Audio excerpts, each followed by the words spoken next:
I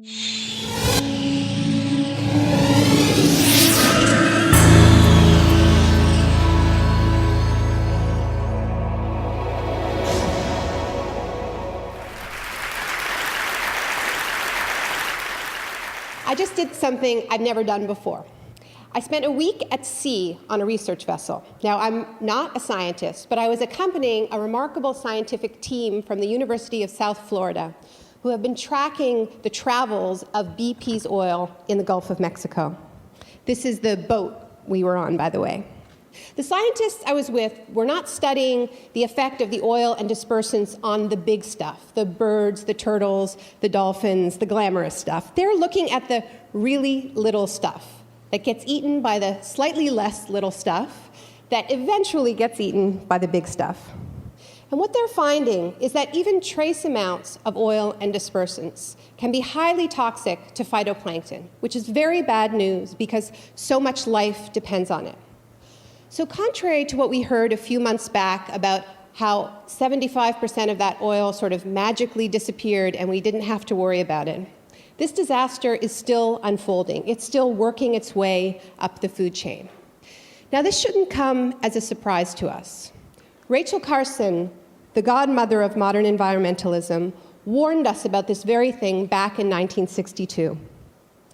She pointed out that the control men, as she called them, who carpet bomb towns and fields with toxic insecticides like DDT, were only trying to kill the little stuff, the insects, not the birds.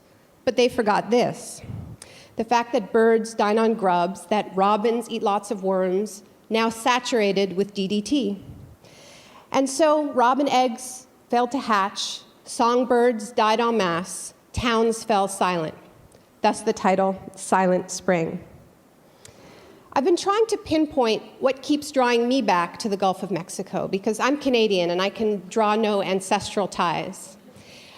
And I think what it is that I don't think we have fully come to terms with the meaning of this disaster, with what it meant to witness a hole ripped in our world, with what it meant to watch the contents of the earth gush forth on live TV 24 hours a day for months.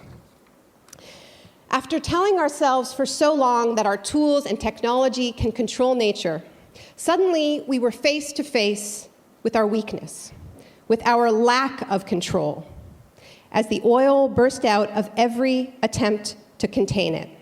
Top hats, top kills, and most memorably, the junk shot, the bright idea of firing old tires and golf balls down that hole in the world. But even more striking than the ferocious power emanating from that well was the recklessness with which that power was unleashed, the carelessness, the lack of planning that characterized the operation from drilling to cleanup. If there is one thing BP's watery improv act made clear, it is that as a culture, we have become far too willing to gamble with things that are precious and irreplaceable, and to do so without a backup plan, without an exit strategy. And BP was hardly our first experience of this in recent years. Our leaders barrel into wars, telling themselves happy stories about cakewalks and welcome parades. Then it is years of deadly damage control, Frankensteins of sieges and surges and counterinsurgencies, and once again, no exit strategy. Our financial wizards routinely fall victim to similar overconfidence, convincing themselves that the latest bubble is a new kind of market, the kind that never goes down. And when it inevitably does, the best and the brightest reach for the financial equivalent of the junk shot, in this case, throwing massive amounts of much-needed public money down a very different kind of hole. As with BP, the hole does get plugged, at least temporarily, but not before exacting a tremendous price. We have to figure out why we keep letting this happen, because we are in the midst of what may be our highest stakes gamble of all, deciding what to do or not to do about climate change. Now, as you know, a great deal of time is spent in this country and around the world inside the climate debate on the question of what if the IPCC scientists are all wrong?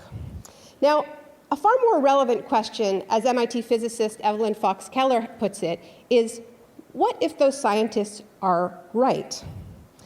Given the stakes, the climate crisis clearly calls for us to act based on the precautionary principle, the theory that holds that when human health and the environment are significantly at risk, and when the potential damage is irreversible, we cannot afford to wait for perfect scientific certainty. Better to err on the side of caution. Moreover, the burden of proving that a practice is safe should not be placed on the public that would be harmed, but rather on the industry that stands to profit. But climate policy in the wealthy world, to the extent that such a thing exists, is not based on precaution, but rather on cost-benefit analysis, finding the course of action that economists believe will have the least impact on our GDP. So rather than asking, as precaution would demand, what can we do as quickly as possible to avoid potential catastrophe, we ask bizarre questions like this.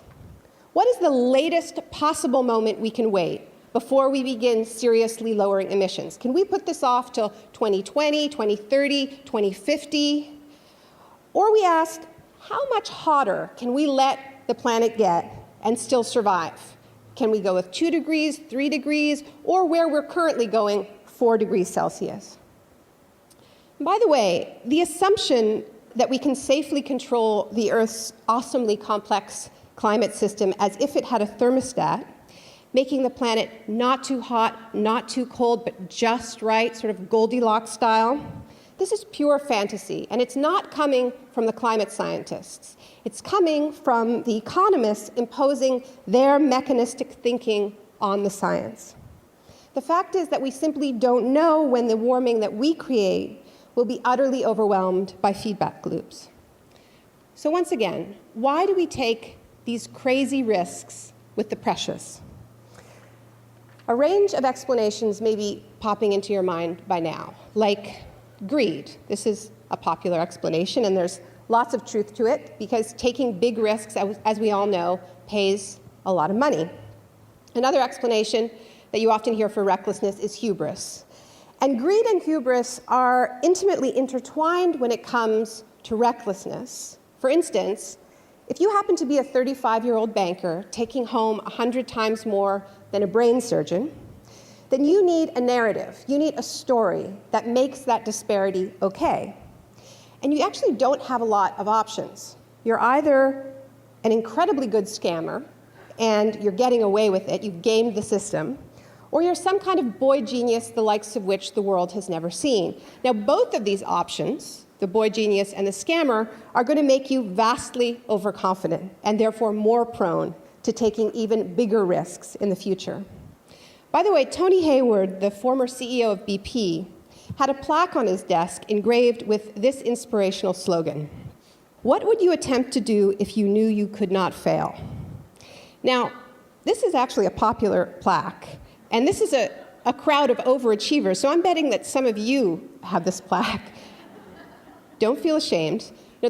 Putting fear of failure out of your mind can be a very good thing if you're training for a triathlon or preparing to give a TED Talk. But personally, I think people with the power to detonate our economy and ravage our ecology would do better having a picture of Icarus hanging from the wall, because maybe not that one in particular, but I want them thinking about the possibility of failure all the time. So we have greed, we've got overconfidence / hubris. But since we're here at TED Women, let's consider one other factor that could be contributing in some small way to societal recklessness. Now, I'm not going to belabor this point, but studies do show that as investors, women are much less prone to taking reckless risks than men, precisely because, as we've already heard, women tend not to suffer from overconfidence in the same way that men do. So it turns out that being paid less and praised less has its upsides, for society at least. The flip side of this is that constantly being told that you are gifted, chosen, and born to rule has distinct societal downsides. And this problem, call it the perils of privilege, brings us closer, I think, to the root of our collective recklessness.